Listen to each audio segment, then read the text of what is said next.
এই যে আমি আজকে করব পনির রেসিপি আমার স্টাইলে।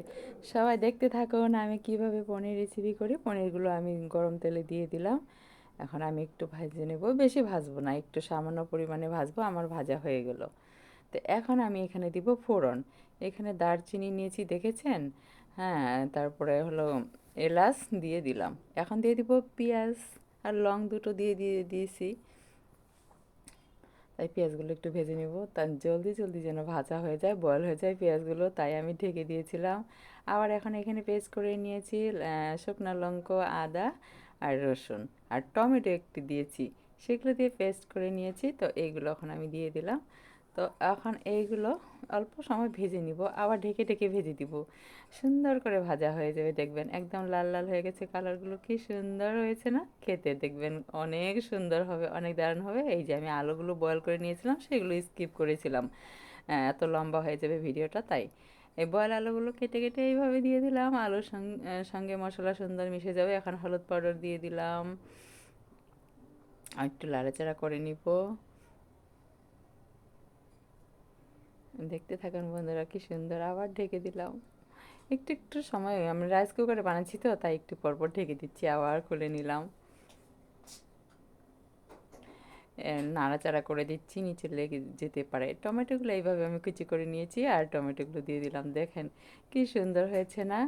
একদম আলুর সঙ্গে টমেটোগুলো বসে আছে, এত সুন্দর দেখা যাচ্ছে, খেতেও অনেক সুন্দর। এখন আমি লবণ দিয়ে দিব, নুন দিয়ে দিলাম, স্বাদ অনুসারে নুন দিবেন। তো আমি আমার স্বাদ মতো দিয়ে আবার ঢেকে দিলাম। ঠিক আছে, দেখুন আবার ফিরে আসলাম, একটু পর পর ফিরে আসছি।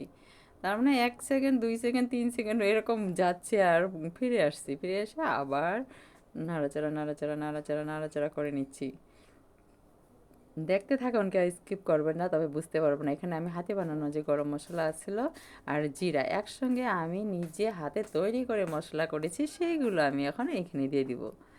আমি নিজে ভেজে সেইগুলো মিক্সার গ্রাইন্ডারে গ্রাইন্ড করে সেই মশলাগুলো দিয়েছি। এটা আমার হাতে বানানো মশলা। যদি আপনাদের কারো টিপস লাগে তবে বলবেন যে আমি কিভাবে এই মশলাটা করি।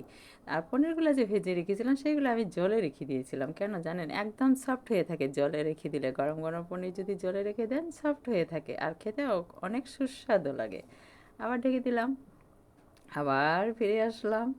আর দেখুন আমি যে ফেসবুকে কাজ করি, ইউটিউব, তারপরে আমার পেজে কাজ করি, তার মধ্যে মধ্যে আমি এগুলো করি। ধনিয়া পাতা গাছ আমি টাবের মধ্যে লাগিয়েছি, সেই ধনিয়া পাতা আমি এখন নিয়ে আসলাম ফ্রেশ ফ্রেশ, সেইগুলো আমি এখন এইখানে দিয়ে দিব। একদম ফ্লেভার যেটা হবে না, একদম বাড়ি ঘর দুয়ার সব মলমল মলমল করছে গন্ধে আর সুস্বাদে। আমার আশপাশেরা একদম মনে হচ্ছে কি খাচ্ছে। আর আমি এখন খাওয়া স্টার্ট করে দিলাম, চলে আসলাম খেতে। এই দেখুন আমি একদম লাইভে চলে আসবো, তাই রেডি হয়েছি, আমার দেরি হয়ে যাবে। ঝটপট বানিয়েছি, ঝটপট খেয়ে নিলাম। একদম দারুণ দারুণ খেতে, একদম দারুণ। আপনারা বানিয়ে খাবেন আর খেয়ে বলবেন কেমন হয়েছে। আমার রেসিপি সো মাচ।